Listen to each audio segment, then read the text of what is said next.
Assalamu alaikum wa rahmatullahi wa barakatuh. Your local Imam Abdul Rashid. I'm speaking on Friday, 3rd of March. Once again, we are inwardly quite emotional about the idea that we cannot participate in our ritual ibadat, ritual worships as we could before. But it's very important that we understand Islam is not just a code of rituals. The ritual of getting together for salah, the ritual of fasting, the ritual of taraweeh, the ritual of the sermon on Friday. Rather, the deep embedded ethics of Islam are much broader than that. And maybe this quarantine time, this self-isolation time, is a time to introspectively understand that the religion Allah Ta'ala has affiliated me and you to, and the religion that Rasulullah Sallallahu Alaihi Wasallam brought to us, the faith, the code of life is much broader than a list of ritual doings. Such that the hadith clearly states, Rasulullah Sallallahu Alaihi Wasallam said, a hadith narrated by Abu Dawood, wherein he said, I guarantee, so Rasulullah Sallallahu Alaihi Wasallam is guaranteeing, he said, I guarantee a palace on the outskirts of Jannah, on the outskirts of paradise, for the one who forsakes arguing, the one who leaves arguing, even though he knows he is in the right. That's the first. The second, he says, I guarantee a palace in the middle of Jannah, for the one who forsakes lying even in the case of joking. And the third guarantee he gives is, I guarantee a palace in the loftiest part of Jannah for the one who carries good character. So the three places, three areas of Jannah where Rasulullah Sallallahu Alaihi Wasallam has highlighted the guarantee of a palace there.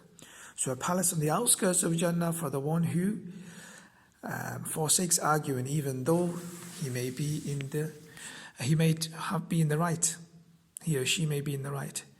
This characteristic has nothing to do with rituals. This characteristic has to do with family ties. This characteristic has to do with relationships with each other, brothers, sisters, friends, family, parents, children. It's sad because we've thought Islam, so many of us carry the outward Islam of the beard, the turban, the clothing, the ritual obligations. But things like this we are so weak in. Family relations we are so weak in. Some of us recite Quran day in and day out, or we are very good reciters of the Quran, but we don't realize that Rasulullah Sallallahu Alaihi Wasallam is willing to give the guarantee on behalf of Allah Ta'ala for a palace in Jannah, for the one who forsakes arguing, even though he knows the truth and he knows he is in the right. Can you imagine how difficult that may be? But a person who is willing to raise his ethics to that level, whereby these occurrences happen all the time in our house. And what an important hadith to internalize now that we are more in each other's company, we are more in each other's space, whereby we don't get the outside space, the outside workspace, the outside school space. We are having to tolerate maybe our children and their behaviors. We're having to tolerate our spouses and their increased exposure. This is Islam. This is Islam, where we live with each other. Islam is not only asking me and you to concentrate on our relationship with Allah Ta'ala. This is not Allah Ta'ala asking. Allah Ta'ala is not greedy for prostrations. Allah Ta'ala is not in need for repetitive recitals. What Allah Ta'ala wants is for me and you to be the best of us. And the best version of me is, and the best version of you is as a result of developing our character. And a stage of our character is to forsake argumentation, to forsake constant dispute, even though you may be in the right. How sublime a character. Sometimes we might think in this world, why? Why should I give up being right? Why should I give up winning the debate at home about who came home first or who did the dishes last. Why? But Rasulullah ﷺ has given a divine incentive just to keep good relations. That although in the world it may seem that you may lose, but divinely you're a winner. You've won a palace on the outskirts of Jannah. How long does it take these housing companies, these building constructors that build houses, how long does it take for them to build a house 3-bed or 4-bed? But this is a palace in Jannah, will be guaranteed for you within minutes if you're willing to just forsake an argument, even though you know you may be in the right. The second guarantee of a palace in the middle of Jannah is the one who forsakes lying, even in the case of joking. So many of us may regard ourselves honest and truthful, but when it comes to joking, we are willing to slip a white lie, we are willing to state the incorrect just to amuse the listener. Sometimes this is very light-hearted humor, and sometimes it can be serious. When it's serious, then of course it's haram and totally impermissible. But in light humor, it may be permissible. But even in light humor, trying to forsake that level of lying will guarantee us the prime location of inside the middle of Jannah. For example, Rasulullah sallallahu alaihi wasallam, he would joke also. He had a humor also, and on one occasion he said to an old lady, just to amuse and bring some light-hearted humor into the environment, he said, old people will not go to Jannah. So the old lady became very upset. So then he called her again and said, dear auntie or dear lady, what I meant by saying the old lady will not go to Jannah is that nobody will go to Jannah and remain in old age. Everybody shall go to Jannah as a young, healthy, well-nourished human being. So Rasulullah ﷺ himself joked there, but he did not lie in his joke. He was able to bring a smile on the individual's face, and he established the concept of humor without lying or without stating the untruth.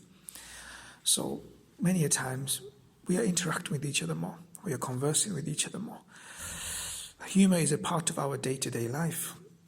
Let's try to adopt the humor with our children, humor with our spouses, humor with our friends and family, over the phones, over Skype, over WhatsApp calls, in a manner that we don't have to state the untruth.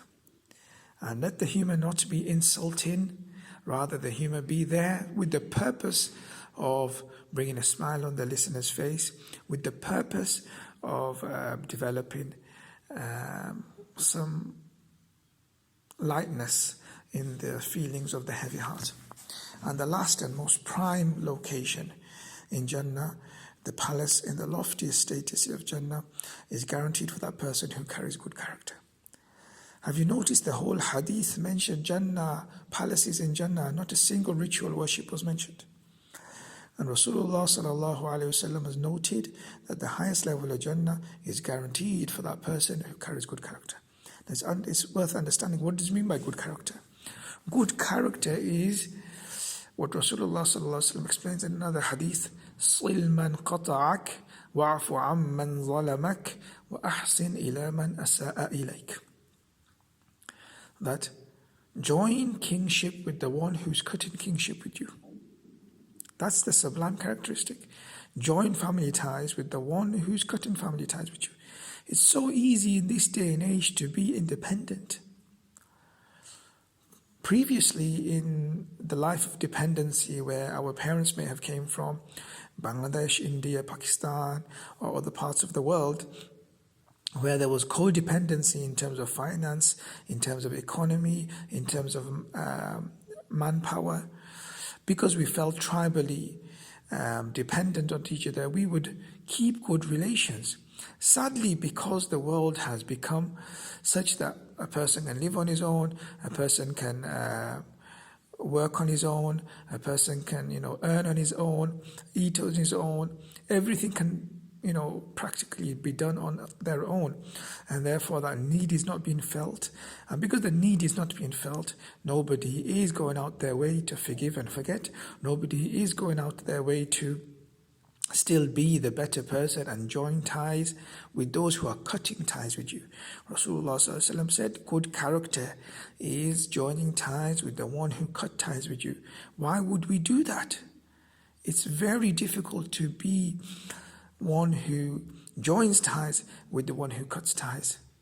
But the incentive is not a worldly incentive, because worldly is quite difficult to do so, because you are going to have to face the frowns. You may have to face the difficult slanders. You may have to face the difficult wording and the difficult responses. But that difficulty is not the incentive. The incentive is the sublime palace guaranteed by Rasulullah ﷺ, and many other guarantees as a result of good character in the court of Allah Ta'ala, that it's going to be recognized by Allah Himself. This world and the people of this world and the masses of this world, the recognition is not worth it. Whether we are appreciated by anybody in this world or not, we should not forsake good, because the standard of this world is finding it difficult to understand what good really is. Good is always moving in different directions. What is good stated by the masses of this world? So the fact that we have a faith, the fact that we have a sense of belonging to a creator, a sense of belonging to a messenger, a sense of belonging to a Quran is a blessing. The majority of the world does not feel this sense of belonging. That even in the whole world, stripped us of our nationality, stripped us of our ethnicity, stripped us of our citizenship, we still have the citizenship of being a belonging to Allah Ta'ala, His servant, being a belonging to the Ummah of Rasulullah Sallallahu Alaihi Wasallam, His follower, to be a belonging to the Quran, but that we are those who are receiving the revelation of the Quran as the Ummah of Muhammad Sallallahu Alaihi Wasallam. This sense of belonging should be the incentive, not the incentive of, I'll only be good if people are good to me. This is not the incentive of being good, because then why would you be good? You'll only be good to those who are good. So that's not really virtue, is it? What is the definition of virtue? The definition of virtue is to be good despite the conditions, despite the pressuring factors. So the first part of the hadith was صِلْ مَنْ قَطَعَكَ, join ties with those who are cutting your ties. Join relations with those who are cutting your relations. وَعْفُ عَمَّنْ ظَلَمَكَ, and be willing to forgive the one who did wrong to you. Be willing to forgive the one who did wrong to you. How sublime a characteristic that is. وَأَحْسِنْ إِلَى مَنْ أَسَاءَ إِلَيْكَ, and be good to those who have been bad to you. The Quran promises that idfa' billati hiya ahsanu as-sayyi'ah fa idha alladhi baynaka wa baynaka baynahu adawa ka'annahu waliyyun hamim, that repel evil with good. You will see suddenly the person who was an enemy yesterday will become a very close friend to you today. Repel evil with good. You will notice suddenly the one who was an enemy yesterday will become a friend to you today. So, my dear respected brothers and elders, let's try to internalize in this time of quarantine, in this time of not being exposed to masjid and the rituals of the masjid, that Islam is not confined to the ritual worship. Rather, Islam is broader, and humanitarianism is embedded in Islam. That don't forget, when we interact with each other, that each other could be a potential wali of Allah Ta'ala, a potential friend of Allah Ta'ala. If I hurt somebody, I may have hurt a friend of Allah. I may have hurt somebody who Allah Ta'ala loves. So may Allah Ta'ala bless me and you to internalize this message.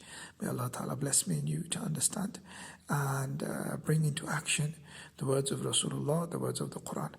Subhanakallahumma bihamdik wa nashhadu an la ilaha illa anta astaghfiruka wa atubu ilayk. Assalamu alaikum wa rahmatullah.